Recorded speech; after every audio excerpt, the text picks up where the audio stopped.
just the fact that they're not prioritizing their overall health and well-being. So in sports, we make sure that our guys are fit, they're trained, and they're ready to win. That's our culture. In business, it's a lot of show up and go. I live in New York, so I see the train station in the morning. I see people walking like absolute zombies, and I said, how are they going to turn this on in an hour? They got a croissant in one hand, a cafe latte in the other hand, and they just look completely disheveled. And I said, I would not want that person coming into my office today to help me win, unless they have some miracle pill that they can take on that train between the train and get into that office, right? So, but we train for that. So we put routines in place, and I'll go over some of this later, to get you, if you're not a morning person, we got to teach you how to perform in the morning. Habits, we know there's good habits, there's bad habits. Habits compound. If you have a bad habit, you do it every single day, it becomes a really bad habit. If you have good habits, compound over day to day, it becomes really good outcomes. But in business, when I talk to my execs, I say, hey, did you do it today? I say, yeah, I did it today. How about yesterday? I couldn't get to it yesterday. Could you imagine Derek Jeter getting to the field and not taking batting practice because he just didn't get to it, or not stretching before the game? What would happen?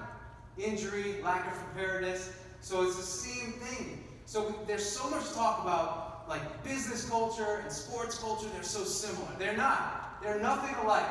I'm telling you that. People think that, but they're not. They've never been in the depth of sports culture to really say, yeah, you're right. It's a huge difference. Okay? So in sports, we do it every day, every day, every day, every day, the little things every single day. And what I learned, as a young player, I aspired to be the next Derek Jeter. And it didn't happen, obviously. But what I learned from Derek, what I learned from Alex, and what I learned from Mariano Rivera was this. They didn't do anything that was very sexy. You never looked at them and said, wow, man, so that's the trick. That's the secret sauce. The secret sauce was just showing up and being consistent and doing the little things every single day. And that led me to an analogy that I use. It's called chopping the tree. Picture you got a big base of a tree and you got a little axe. You will never chop that tree down in one day.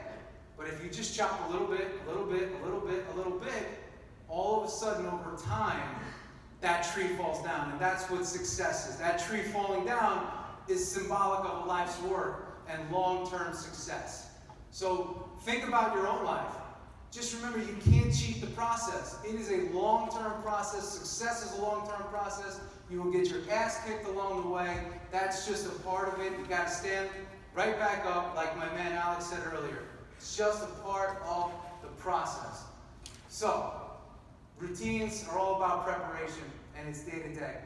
So, the goal is to help companies and leaders realize their business performance will elevate when they are personally aligned physically and mentally every single day.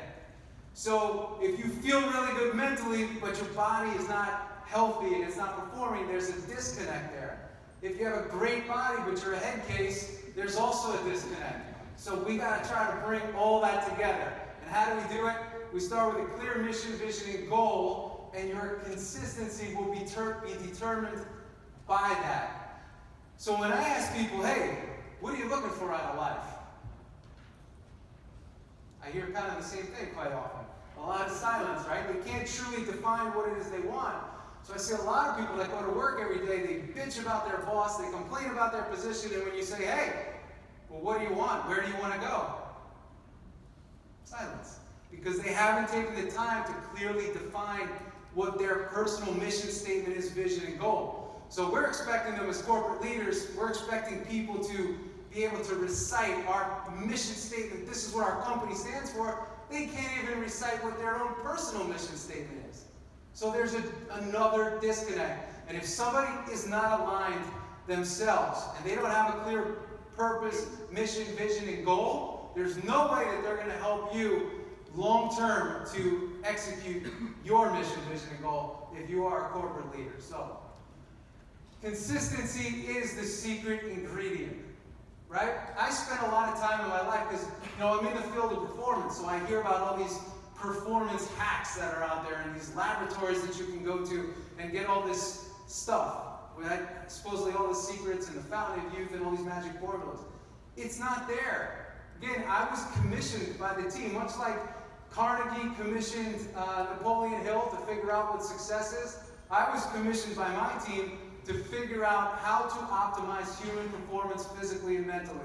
And what I was not able to find was any secret besides being consistent with great habits that work for you, right?